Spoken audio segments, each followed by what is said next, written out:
रोटी की गुहार। नमस्कार दोस्तों, सानिया वॉइस स्टोरी चैनल में आपका स्वागत है। तो दोस्तों, आज की कहानी है रोटी की गुहार। बहू, ये तुमने बैग कहाँ जाने के लिए लगाए हैं? कहीं जा रही हो क्या? ओहो माँ जी, तुम्हें कितनी बार मना किया है कहीं आना जाना हुआ करे तो टोका टोकी मत किया करो, लेकिन तुम्हारी तो आदत ही है। जब भी कहीं जाने की तैयारी करती हूँ पीछे से आकर टोक देती हो। क्या तुम्हें इतना भी नहीं पता है कि बूढ़ी हो गई हो, बच्चों की तरह हरकतें करती रहती हो? नहीं बहू, मैंने तुम्हारे बैग लगे हुए देखे इसलिए पूछ लिया। अब तुम्हें क्या लगता है पूरे साल इसी घर में बंद होकर रहूंगी? गर्मियों की छुट्टी लग गई है, बच्चों के स्कूल बंद हो गए हैं, तो कुछ दिनों के लिए सोच रही हूँ कि शिमला मनाली घूम आऊँ। वैसे भी हमारे शहर में इतनी गर्मी है, ऐसी गर्मी में अब हम इधर नहीं रह सकते। कुछ दिनों के लिए मैंने और रोहन ने बच्चों के साथ शिमला मनाली घूमने का प्लान बनाया है। बेटा, तुम लोग शिमला मनाली जा रहे हो, यह तो अच्छी बात है, लेकिन मैं इधर अकेले कैसे रहूंगी? और अभी तो मैं अपने हाथ से खाना भी नहीं बना सकती। 2 दिन पहले मैं फिसल कर गिर गई थी, जिसकी वजह से बहुत तेज चोट लग गई है। माँ जी, हाथ में चोट लगी है, हाथ टूटा नहीं है। अब जाओ अपने कमरे में बैठो, मेरे कमरे में खड़े होकर मेरा सर मत खाती रहो, मुझे और भी तैयारियां करनी है। शाम को रोहन ऑफिस से घर आ गया और अपनी पत्नी मीरा से कहता है, अरे मीरा, तुम्हें जाने के लिए कुछ शॉपिंग भी करनी थी। 10 मिनट में तैयार हो जाओ, मैं तुम्हें अभी मार्केट लेकर चलता हूँ। जो कुछ भी खरीदना खरीद लेना। और हाँ, आज महीने की आखिरी तारीख भी है, घर के कुछ किराने का सामान भी लाना हो तो वो अभी बता देना। मीरा कहती है, नहीं, किराने का सामान नहीं लाना है, वैसे भी अभी हम लोग 10 दिनों के लिए जा रहे हैं, तो घर में सामान लाकर क्या करना, सब वापस आएंगे तब ले आएंगे। थोड़ा बहुत पिछले महीने का पड़ा है, बुढ़िया के लिए पर्याप्त है। बेटे के मार्केट जाने के बाद माँ भी सुन लेती है और बेटे से कहती है, बेटा, जब मेरी दवाइयों का पत्ता खत्म हो गया है, एक पत्ता दवाइयों का लेते आना। दवाइयों के पत्ते को दूर तरफ फेंकते हुए बेटा कहता है, क्या माँ, जरा से बाहर क्या जाता हूँ, अपनी दवाइयों के पत्ते पकड़ाने लगती हो। जाओ इधर से, अभी पिछले हफ्ते ही तो तुम्हारी दवाइयाँ लेकर आया था। बेटा, वो तो बीपी की दवाइयाँ थी, मेरे तो शुगर की दवाइयाँ खत्म हो गई हैं। अगर अकेली रहूंगी, कुछ दिक्कत हो गई तो कौन देखेगा? बहू कमरे में चिल्लाते हुए कहती है, माँ जी, 10 दिनों में तुम्हें कुछ नहीं होगा, मर नहीं जाओगे बिना दवाइयों के। बेटे बहू चिल्लाते हुए मार्केट को निकल गए। दूसरे दिन ही बेटे बहू के जाने की तैयारी थी और वो शिमला मनाली के लिए निकल गए। बेटे बहू को गए हुए 4 दिन ही बीते थे। कमरे में बैठी हुई नीतू जी भूख की वजह से कुलबुला रही थी। अभी कमरे में आती है तो कभी रसोई में जाकर डब्बों को खोल खोल कर देखने लगती है, शायद किसी डब्बे में कुछ रखा हो। लेकिन बहू तो घर का सारा राशन खत्म करके गई, बाद ही घूमने फिरने गई है, किराना खरीद के भी नहीं गई। घर में कुछ आटा और दाल ही पड़े थे, जिसे बनाकर खाकर नीतू जी ने बड़ी मुश्किल से अपने 4 दिन निकाले। और जब नीतू जी से भूख सहन नहीं होती है और घर में खाने को कुछ नहीं दिखता है, तो वो अपने बेटे को फ़ोन करती है, बेटा, बहुत भूख लग रही है। इतनी सी बात सुनते ही बेटा भड़कते हुए कहता है, माँ, आप कोई छोटी बच्ची नहीं हो, भूख लग रही है तो कुछ बनाकर नहीं खा सकती हो? रसोई में जाओ और भगवान ने तुम हाथ दिए हैं, खाना बनाकर खा लो। इतना कहकर बेटा फ़ोन को काट देता है। बेचारी नीतू जी फिर से रसोई में जाती हैं। जब कुछ नजर नहीं आता तो एक गिलास पानी घर से भरकर पी जाती हैं। भूख से परेशान नीतू जी शाम को फिर से बेटे को फ़ोन लगा देती हैं। फ़ोन को उठाते ही बेटा चिड़चिड़ाते हुए कहता, क्या माँ, बार बार फ़ोन करके परेशान कर रही हो? तुम्हें पता है हम दोनों इधर सुकून से घूमने के लिए आए हैं, लेकिन 4 दिन भी हमें सुकून से नहीं रहने दे रही हो, बराबर फ़ोन किए जा रही हो। अब ऐसा क्या आसमान टूट पड़ा जो मुझे फिर से फ़ोन कर दिया? वो बेटा, रसोई में जो कुछ भी राशन था वो इन 3 दिनों में ख़त्म हो गया है। न दाल है, न चावल है और न ही आटा, बाकी सामान भी ख़त्म ही था। जैसे तैसे मैंने अपने ये 4 दिन निकाले हैं, अब मैं क्या खाऊं? आज सुबह से कुछ भी नहीं खाया है, भूख की वजह से पेट में दर्द होने लगा है। पता नहीं माँ, तुम कितना खाती हो? इतनी जल्दी हफ्ते भर का राशन खत्म कर लिया। अब मैं तुम्हारी दूर से तुम्हारी कोई सहायता नहीं कर सकता। तुम्हें जो दिखाई दे उधर तुम करो, लेकिन मैं इधर से तुम्हारे लिए कुछ नहीं कर सकता। अपना पेट खुद भर लो। अब मुझे बार बार फ़ोन करके परेशान मत करना। जो भी परिस्थितियाँ है खुद ही देखो, मुझे परेशान मत करो इतना। कहकर बेटा फटाक से फ़ोन काट देता है। बेटे को आने में अभी पूरे 6 दिन हैं।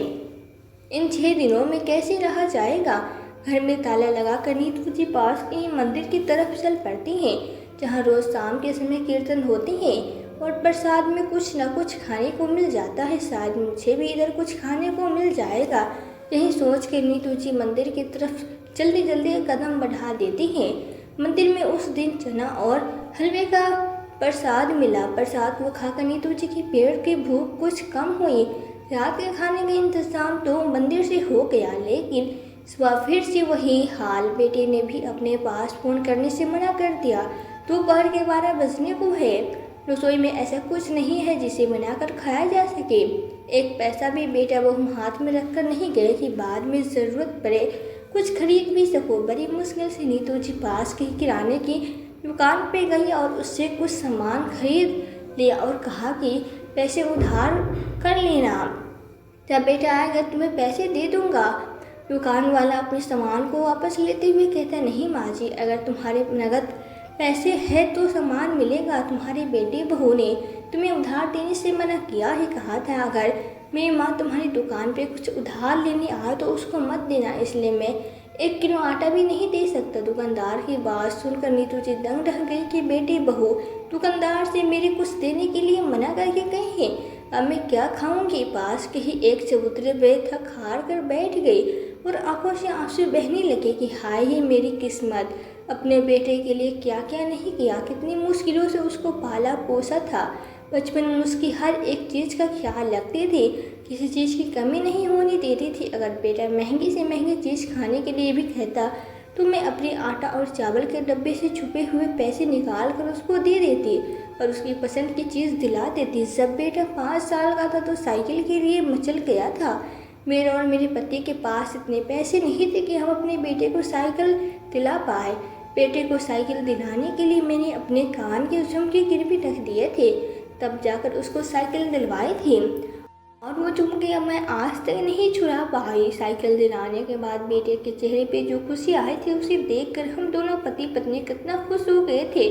देखकर फूले नहीं समा रहे थे। इतना सब कुछ करने के बाद भी मुझे नहीं पता था कि बुढ़ापे में बेटा मुझे एक एक रोटी के लिए भी तरसाएगा, एक एक रोटी के लिए भी परेशान करेगा। बड़ी मुश्किलों से बेटे को पढ़ाया, तब जाकर उसकी नौकरी लगी। नौकरी लगने के बाद हम दोनों पति पत्नी ने सोचा था कि अपने बेटे बहू के साथ आराम से रहेंगे।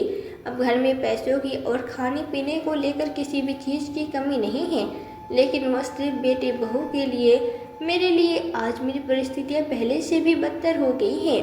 पहले हम कम से कम भर पेट खाना तो खाते थे, आज तो बेटे बहू के पास पैसा होते हुए भी वो दोनों मुझे भर पेट खाना नहीं देते, दवाइयों के लिए पैसा नहीं देते, मैं अपना खर्चा भी नहीं चला पाती। बाहर चबूतरे पे बैठी हुई नीतू जी यह सब सोच ही रही थी कि तभी उसके पास एक दूसरी वृद्ध महिला आती है जिसके हाथ में पेन है और वह कहती है, बहन जी पेन खरीद लो, 10 का 1 है, बहुत अच्छा पेन है, तुम्हारे नाती पोतों पे काम आएंगे, खरीद लो। नीतू जी उसे मना कर देती है कि मुझे पेन नहीं चाहिए। पेन वाली बुढ़िया अपने पेन को अपने लेकर आगे चल पड़ती है। नीतू जी सोचती है जब वो इतनी बूढ़ी महिला बुढ़ापे पे पेन बेचकर अपना पेट पाल सकती है तो मैं क्यों नहीं। नीतू जी भाग कर जाती है और उस बुढ़िया का हाथ पकड़कर पूछती है कि तुम्हें यह पेन कहाँ से मिले, कौन तुम्हें यह पेन बेचने के लिए देता है, तुम पेन को बेचकर कितना कमा लेती हो।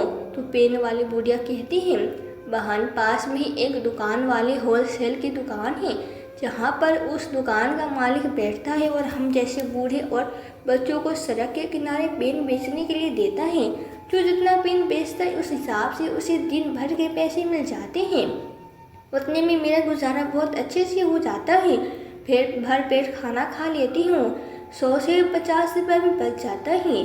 पेन वाली बूढ़ी महिला की बात सुनकर नीतू जी की आंखों में चमक आ गई। वह कहती है, मुझे भी उस दुकान पर लेकर चलो, मुझे भी पेन बेचने हैं।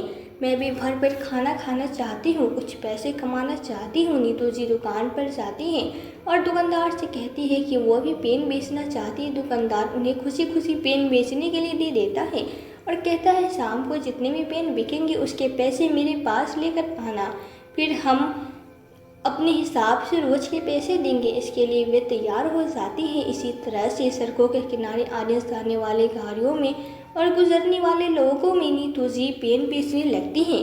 लेकिन दुनिया वाले उनके बेटे को गलत न समझे, इसलिए नीतू जी साड़ी के पल्लू से अपने पूरे चेहरे को ढकी रहती है। वो सिर्फ अपनी आंखों को ही खोल कर रखती ही बाकी पूरे चेहरे को ढक लेती है ताकि वो किसी की पहचान में ना आ सके।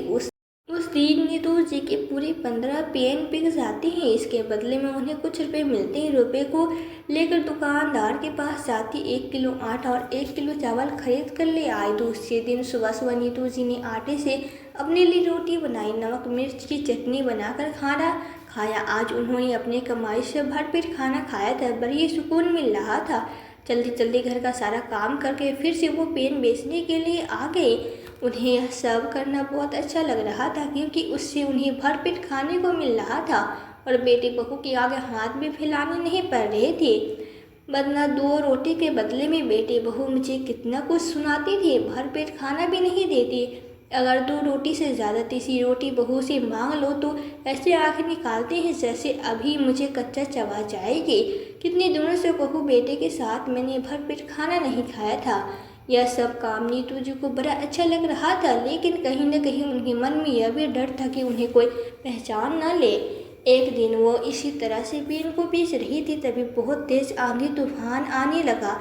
नीतू जी के हाथ से बहुत सारे पेन थे, वो अभी अभी लेकर आए थे और वो चाहते थे कि उनके सारे पेन बिक जाए, उसके बाद ही वो घर जाएगी जिससे कल के खाने का भी इंतज़ाम हो जाएगा। इसलिए आंधी तूफान आने के बाद भी वो सड़क से नहीं हटी, बराबर पेन को लेकर खड़ी रही और उनको आने जाने वाले लोगों को बेचती रही। तभी नीतू जी के सामने एक बड़ी सी गाड़ी रुकी। गाड़ी में एक बुजुर्ग महिला बैठी हुई है। वो नीतू जी को बड़ी गौर से देखने की कोशिश करती है, लेकिन चेहरे पे पल्लू होने की वजह से उसे ठीक से पहचान भी नहीं पा रही थी। गाड़ी में ही बैठा हुआ उसका बेटा कहता, क्या हो माँ, तुम बार बार उस पेन वाली औरत को क्यों देख रही हो? ऐसा लग रहा है शायद तुम उसको जानती हो। अभी 10 साल का पोता कहता है, दादी को सभी जानने पहचानने वाले ही लगते हैं, हर किसी को अपना बताने लगते हैं। तभी नीतू जी कार के पास जाते हैं और कार में बैठी हुई महिला से कहती है, अपने पोते के लिए यह पेन खरीद लो, सिर्फ 10 रुपये का है। आवाज़ सुनते कार में बैठी हुई महिला चौंक जाती है और कहती, क्या तुम नीतू हो? अपना नाम सुनते ही नीतू जी उस औरत को गौर से देखने लगती हैं और दंग रह जाती हैं। पेन के पैसे लिए बिना ही वो उधर से दूसरी तरफ चली जाती हैं। रोड की दूसरी तरफ कुछ बोरियां रखी हैं, वो उनके पीछे छिप जाती हैं। उन्हें डर लग रहा था कि कहीं इस शहर में कोई उन्हें पहचान न ले और बेटे से जाकर शिकायत न कर दे। अगर बेटे से शिकायत कर दी तो बहुत डांट लगाएगा कि तुम शहर में रहकर नाक कटवा रही हो क्या? ज़रूरत ही पेन बेचने की, लेकिन कोई यह जानने की कोशिश नहीं करेगा कि मैं किस मजबूरी में यह पेन बेच रही हूँ। पेट खाना खाने के लिए भी मैं यह पेन बेच रही हूँ। नीतू जी छुपकर बैठी हुई थी, तभी पीछे से वो महिला आई और नीतू जी के सर पे पल्लू को हटा देती है। सामने नीतू जी को पेन बेचते हुए देखकर उनको गले लगाकर रोने लगते हैं और कहती, नीतू मैं तुम्हारी बचपन की सहेली अर्चना हूँ, तुमने अपना क्या हाल बना लिया है और पेन क्यों बेच रही हो? तुम्हारे बच्चे किधर है? नीतू जी को जिस चीज़ का डर था आज वही हो गया। फिर वो अपनी सहेली अर्चना के गले लगकर रोने लगती है। अर्चना जी पूछती है, अब सच सच बताओ नीतू, ऐसी क्या मजबूरी आ पड़ी जो तुम्हें सड़कों पर पेन बेचने पड़ रहे हैं? रोती ही नीतू जी कहती है, क्या बताऊं अर्चना, अपने पेट की भूख को मिटाने के लिए मैं सड़कों पर पेन बेच रही हूँ। अर्चना जी बुजुर्ग लोग की एक सामाजिक संस्था चलाती थी। अपनी सहेली को देखकर उन्हें इतना तो अंदाज़ा लग जाता है कि उनके घर की क्या परिस्थिति है और वो किन परिस्थितियों में गुजर रही हैं। अर्चना जी कहती है, अरे नीतू, तेरे शहर में आई हूँ और तू मुझे अपने घर के लिए भी नहीं कह रही है। चल मैं तेरे घर चलती हूँ। घर चलने की बात सुनकर नीतू जी थोड़ी सक पचा जाती है उन्हें लगता है कि अगर अपनी सहेली को घर ले जाऊंगी तो क्या खिलाऊंगी। मेरे घर में तो इतना सामान भी नहीं है कि मैं 4 लोगों का खाना बनाकर खिला सकूं, उनको ढंग का नाश्ता करा सकूं। और मेरी सहेली तो इतने पैसे वाली है। हालांकि मेरा घर अच्छा बना है, घर में सामान भी खूब है, लेकिन खाने पीने की चीज़ों की बहुत कमी है। अर्चना जी को तो नीतू जी की परिस्थिति को जानना था, इसलिए वो जिद करके नीतू जी के घर पहुंच गई। नीतू जी के कल के कुछ पैसे बचे हुए थे, जिसे यह दूध का एक पैकेट और थोड़े से नमकीन बिस्किट लाकर अपनी सहेली का स्वागत सत्कार करते हैं। अरे तेरी बेटी बहू दिखाई नहीं दे रही, वो कहाँ है नीतू? अर्चना, मेरी बेटी बहू शिमला मनाली घूमने गए हैं। बच्चों की गर्मियों की छुट्टी थी तो 10 दिनों के लिए गए हैं। आज शाम तक आने वाले हैं। कल ही बेटे का फ़ोन आया था। फिर तो अच्छा है, मैं तुम्हारे बेटी बहू से भी मिल लूँगी। कभी तुम्हारे बेटी बहू से नहीं मिली हूँ। तुम्हारी एक बेटी भी है, वो कहाँ है?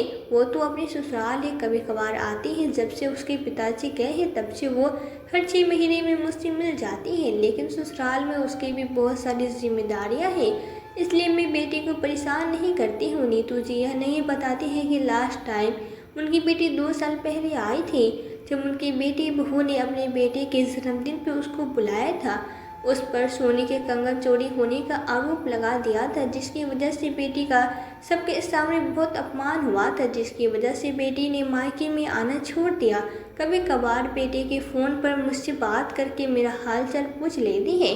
नीतू जी एक सवाल का जवाब दे पाते हैं, तब तक अर्चना जी दूसरा सवाल पूछ बैठती है। और तेरी बेटी बहू तेरा ख्याल तो रखती है ना? जानबूझकर अर्चना जी बार बार बेटी बहू की बातें पूछ रही हैं, लेकिन जैसे बेटी बहू के बारे में अर्चना जी पूछती वैसे ही नीतू जी के चेहरे का रंग उड़ जाता है। तभी अचानक से दरवाजे पे किसी के आने की आवाज़ आती है। सभी लोग दरवाजे की तरफ देखने लगते हैं। देखकर नीतू जी चौंक जाती है, क्योंकि उनकी बेटी और दामाद साथ ही दोनों सामने खड़े थे। बेटी भागकर अपनी माँ के गले लग जाती है। माँ की हालत देखकर बड़ी ही दुखी होती है। अर्चना जी उसे माँ की सारी बातें बता देती हैं कि उसकी माँ सड़कों पर पेन बेच के अपने पेट का गुजारा कर रही है, जिसे सुनकर सुमन बहुत रोती है और कहती है, माँ इतना कुछ हो गया, आपने मुझे क्यों नहीं बताया? कैसे बताती बेटा? फ़ोन तो तुम्हारे भाई भाभी के पास ही है और वो मुझे थोड़ी ही सी बात करने देते हैं, लेकिन तू इधर कैसे आ गई? माँ मैं भैया भाभी की सोशल मीडिया पे बनाने घूमने की फ़ोटो देखी थी, मुझे लगा भैया भाभी घर पे नहीं है तो चलो आपसे मिल लेती हूँ, वरना भैया भाभी के सामने तो मैंने सोचा था घर में कभी नहीं जाऊँगी, लेकिन जब तक मेरी माँ है मैं अपने घर को और मायके को कभी नहीं छोड़ूंगी। आपसे बिना मिले मेरा दिल नहीं माना। अर्चना जी कहती है, बहुत अच्छा किया बेटा जो तू अपनी माँ से मिलने चली आई। अब तू ही अपनी माँ को समझा, तेरे भाई भाभी माँ के साथ सही नहीं कर रहे हैं। इतना तो मुझे और तुझे दोनों को समझ में आ रहा है। अगर तुझे किसी की तरह की ज़रूरत हो तो मैं एक समाज सेवा की संस्था चलाती हूँ, बेझिझक मेरे पास आ जाना, मैं तुम्हारी हर तरह से सहायता करूँगी। अब मैं चलती हूँ, मुझे एक ज़रूरी मीटिंग में जाना है। अगर ज़रूरी नहीं होता तो मैं बिल्कुल भी नहीं जाती, लेकिन जल्दी ही हम लोग मिलेंगे। इसके बाद अर्चना जी चली जाती है। सुमन रसोई में कुछ बनाने के लिए जाती है, लेकिन देखती है कि रसोई में तो खाने पीने के लिए कुछ भी नहीं है, सारे डब्बे खाली पड़े हैं। जैसे देखकर सुमन को बड़ा गुस्सा आता है कि घर में बूढ़ी माँ है और भाई भाभी उनके खाने के लिए भी कुछ नहीं रख गए हैं, इसलिए बूढ़ी माँ को अपना पेट भरने के लिए सड़क पे पेन बेचने पड़ रहे हैं। माँ के पास जाती है और कहती है, माँ भैया का नंबर दो, मुझे बात करनी है।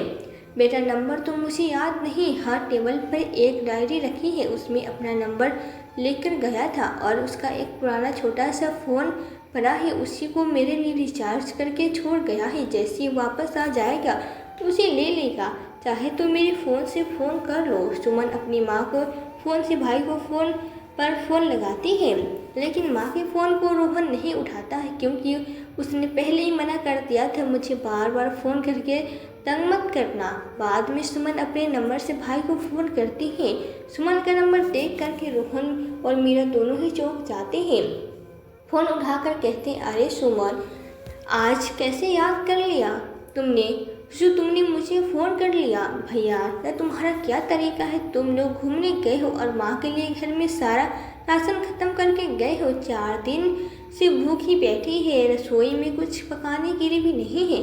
तुम लोग आराम से उधर घूम रहे हो। सुमन, यह क्या बदतमीजी है? किस तरह से मुझसे बात कर रही हो? कोई अपने बड़े भाई से इस तरह से बात करता है क्या? मुझे लगता है तुम्हारा दिमाग खराब हो गया है। नहीं भैया, दिमाग तो तुम्हारा खराब हो गया है। आज सुमन नहीं रुकती है, फ़ोन की सारी बातें मीरा भी सुन लेती है। जब उसने सुना कि सुमन मायके आई है तो फ़ोन को छुड़ा कर कहती है, वाह सुमन, तुम मेरे पीठ पीछे हम मायके आए हो। लगता है फिर से कुछ चुराने आई होगी। पिछली बार मेरे कंगन चुरा कर तुम्हें चैन नहीं मिला था, जो अब बीच पीछे घर का सामान चुराने आई हो। अगर आना तो सामने से आती, चोरी छुप के अपनी माँ से मिलने क्यों आई हो? और तुम्हारी हिम्मत भी कैसे हुई हमारे घर में आने की? अगर मैं होती तो तुम्हें अपने घर की दहलीज पे भी न चढ़ने देती। भाभी, मैं तुम्हारे घर नहीं, अपनी माँ के घर आई हूँ, और जब तक मेरी माँ जिंदा है तब तक मुझे मेरी माँ के आने से कोई नहीं रोक सकता। तुम भी नहीं रोक सकती हो, समझ में आया? भाभी फ़ोन पे चिल्लाती हुई मीरा से कहती है, तुम ऐसे नहीं मानोगी। अभी मैं आधे घंटे भर में आ रही हूँ और घर के धक्के मार कर निकालूंगी। ठीक है भाभी, आ जाओ, मैं भी तुम्हारा इंतज़ार कर रही हूँ। इतना कहकर सुमन फ़ोन काट देती है। सुमन अपनी माँ को समझाते हुए कहती, माँ, ऐसा आप कब तक घुट घुट के भाई भाभी के साथ रहेगी?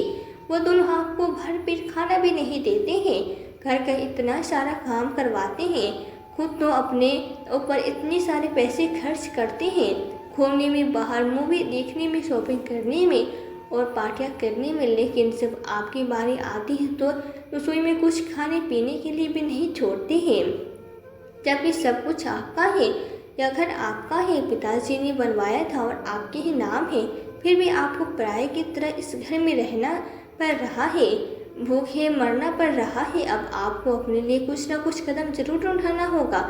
मैं क्या कर सकती हूँ बेटा? इस बुढ़ापे में बहू बेटों को छोड़कर जाऊंगी भी तो कहाँ? जाने के लिए बहुत सारे रास्ते हैं, लेकिन हिम्मत तो आपको ही दिखानी पड़ेगी माँ। यह घर आपके नाम में इतना बड़ा घर है, अगर इसको तुम किराए पे दे दोगे तो बहुत सारे पैसे तुम्हें मिलेंगे, जिससे आराम से अपना खर्चा चला पाओगे और भर पेट खाना भी खा पाओगे। सच में बेटा, ऐसा हो सकता है? हाँ माँ, बिल्कुल हो सकता है, और अगर हमें ज़रूरत पड़े तो हम अर्चना मौसी को भी बुला लेंगे, वो हमारी मदद ज़रूर करेगी। सुमन, क्यों माँ को भड़काने में लगी हो? शर्म नहीं आती? अपने बहू बेटे के खिलाफ उनको भड़का रही हो। बैग आंगन में रखते हुए रोहन कहता है, नहीं रोहन, ये दोनों माँ ऐसे नहीं मानेगी। मीरा सुमन का हाथ पकड़ के घर से धक्के मार कर निकालने लगती है। निकल जाओ मेरे घर से। बहू के हाथ से बेटी का हाथ छुड़ाते हुए नीतू जी कहती है, खबरदार बहू, जो तुमने मेरी बेटी को मेरे ही घर से बाहर निकालने की बात कही तो मुझसे बुरा कोई नहीं होगा। हंसते हुए मीरा कहती, देख रहे हो रोहन, तुम्हारी बहन ने माँ को कितना भड़काया है। तुम्हारी माँ अब बोलने भी लगी है। लगता है बेटी के साथ साथ इस बुढ़िया को भी घर से निकालना पड़ेगा। अपनी सहेली अर्चना और बेटे के कहने पे नीतू जी की हिम्मत बढ़ गई थी। बहू के कान पे एक जोरदार थप्पड़ लगाते हुए कहती, कान खोलकर सुन लो बहू, यह घर मेरा है। तुम मुझे और मेरी बेटी को इस घर से कभी नहीं निकाल सकती। मेरी चोटी का जोर लगा लो तब भी मेरी बेटी को और मुझे इस घर से नहीं निकाल पाओगे, और निकलोगे तो तुम इस घर से जैसे बैग लेकर आए हो उन्हीं बैग के साथ इस घर से वापस निकल जाओ, और मेरे घर में दोबारा आने की हिम्मत भी मत करना। इसी बीच सुमन जी अर्चना जी को फ़ोन कर देती है। अर्चना जी जल्दी से अपनी मीटिंग को ख़त्म करके फटाक से आ जाती है। जब यह घर नीतू जी के नाम है और वो नहीं चाहती कि तुम लोग इस घर में रहो, तो तुम लोग इस घर में उनकी मर्जी के बिना नहीं रह सकती हो। अगर तुम्हारी हमारी बात समझ में नहीं आ रही हो तो हम तुम्हें कानूनी तौर पे भी समझा देंगे। तुम्हारी भलाई इसी में है कि चुपचाप से अपना सामान लेकर इस घर से निकल जाओ।